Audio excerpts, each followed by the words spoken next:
દિલ્હીની એક મેનેજમેન્ટ ઇન્સ્ટિટ્યૂટમાં 17 છોકરીઓ સાથે અભદ્ર વર્તનનો એક ચોંકાવનારો કિસ્સો પ્રકાશમાં આવ્યો છે. Shri Sharda institute of Indian મેનેજમેન્ટના વિદ્યાર્થીઓએ ચૈતન્યનંદ સરસ્વતી ઉર્ફે પાર્થ સારથી સામે ગંભીર આરોપો લગાવ્યા છે. દિલ્હી પોલીસે સંસ્થાના સંચાલક પીએ મુરલીની ફરિયાદના આધારે કેસ નોંધ્યો છે.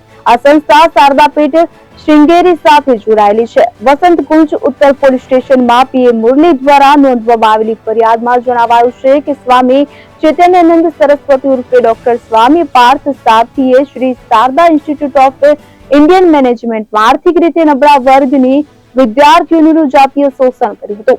પીડિતાઓ ઈડબ્લ્યુએસ શિષ્યવૃત્તિ હેઠળ પીજીડીએમ કોર્સ કરી રહી છે. પોલીસે આ ફરિયાદના આધારે 32 વિદ્યાર્થીઓના નિવેદન નોંધ્યા હતા કે જેમાંથી 17 વિદ્યાર્થીનીએ આરોપ લગાવ્યો હતો કે ચૈતન્યનંદ સરસ્વતી તેમની સાથે અભદ્ર ભાષામાં વાત કરતા હતા તેમજ વોટ્સએપ પર અશ્લીલ મેસેજ મોકલતા હતા. વધુમાં અનિચ્છનીય શારીરિક અડકલા પણ કરતા હતા.